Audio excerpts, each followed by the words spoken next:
around in those days too. Quite a bit more difficult to hunt because of the terrain they live in, and so I would suspect that they were a much smaller part of the annual diet for the people in those days.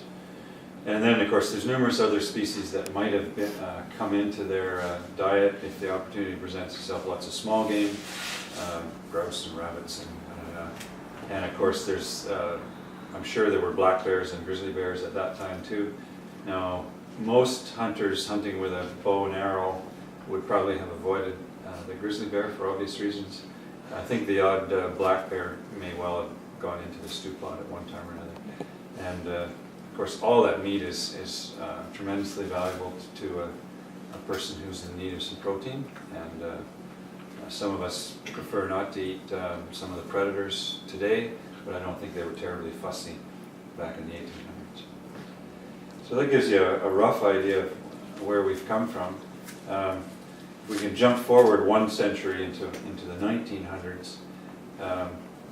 Coincidentally, the Ronan brothers settled in Pemberton Meadows in the early 1900s. I think the sign on Clifford and Joe's place says established 1906. So by then things had started to change considerably from the perspective of the province as well as the local valley here. The province of BC formed their first game commission in 1905 and appointed the famous Brian Williams to head that up.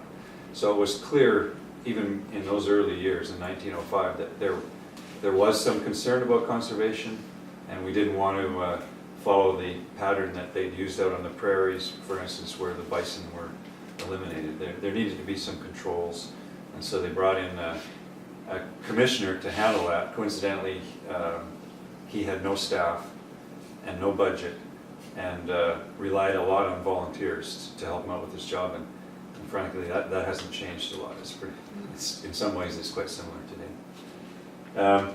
The bag limits that were established back in those days, I just glanced at some of the statistics before I came over here. Very, very liberal bag limits. So they were still giving someone who was capable of hunting the opportunity to collect meat for a very large family, or perhaps even a small neighborhood, because they allowed 10 deer a year, plus, what is it? We've got it down here, 3 caribou, 3 mountain sheep, 5 goats, a couple of bull moose, and a couple of bull elk. You could never eat all that meat. So it would depend where you were located if those species were available. So as I mentioned, the deer and the mountain goats would be the most likely to get here, and you were allowed a very, very liberal quota. That, again, would begin to change as more and more settlers moved into the valley, and the rifles took over from the bow and arrows and became far more efficient. So as time's gone by and the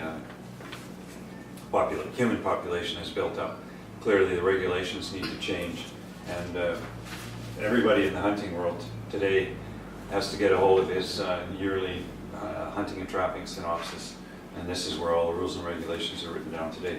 So in 1905, I would suggest that this would have been 1 page at most. Today it's a small book, and that's how they keep things under control today. George mentioned that the valley has changed a lot since the coming of European settlers, and clearly that's because of the diking and drainage program that we've undertaken to basically make the valley habitable for humans.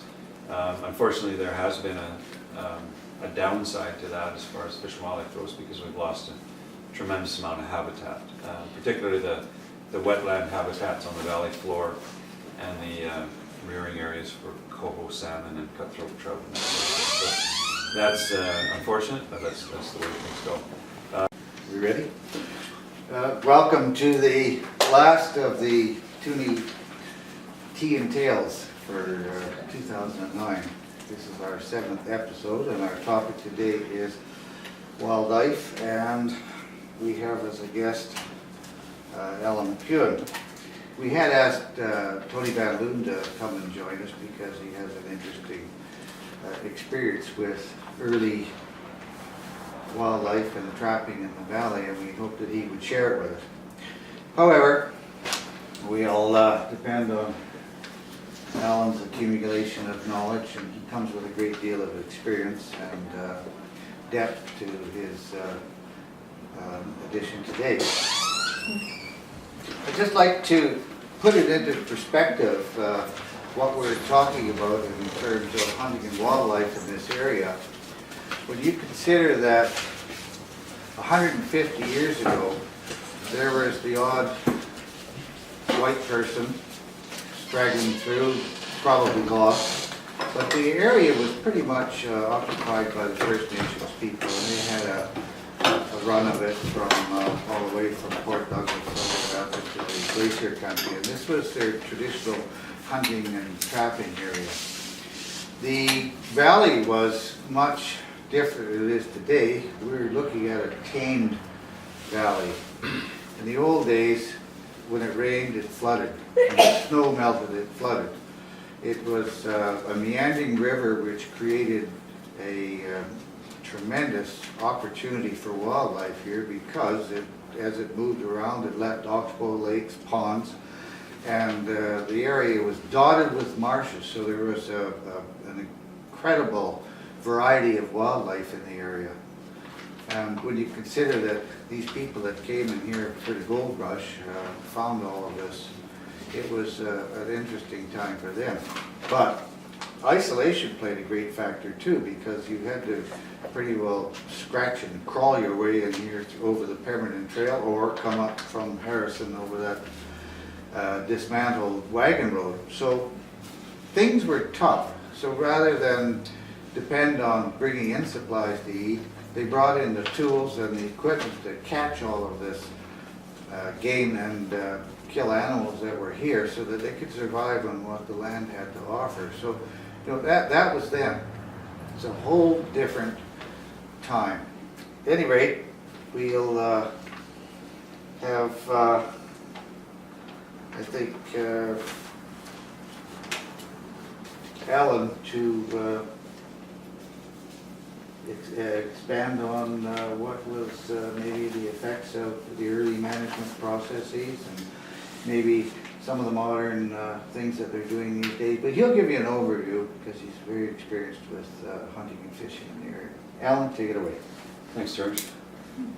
Thanks for inviting me too. I admire what the museum's doing here, and it's nice to see faithful followers who come to listen. Just a little background for those of you who don't know me. Fourth generation Pembertonian. Had the pleasure of following my grandfather and my father through the woods here when I was a lad, and learned a lot from them.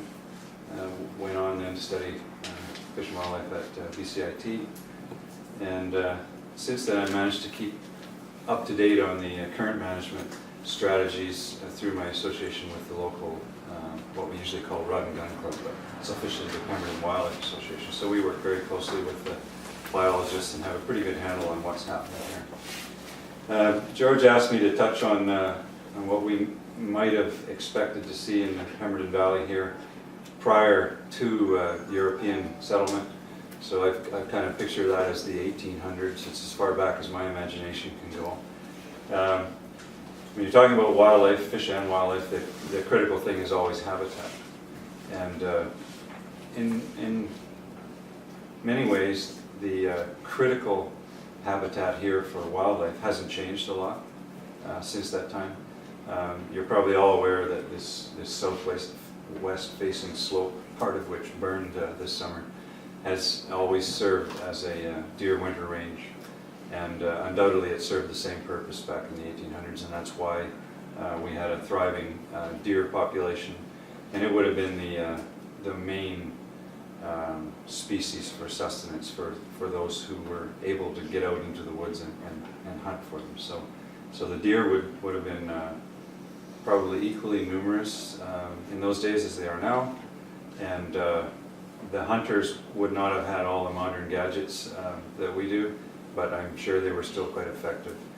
The First Nations people, in my opinion, probably relied a lot more on salmon, which were more plentiful in those days, especially the sockeye, than they did wildlife. But during certain times of the year, they undoubtedly went out hunting, and you can tell a lot by looking at the locations of their winter homes. For instance, there's one right across from our place in Mackenzie Basin, which would have been in a perfect spot to fish for the sockeye salmon that used to go up Miller Creek, but it was also a great place to hunt deer in the winter when you were already sort of pinned down in the snow anyway. So clearly they knew where to be and how to hunt them. Mountain goat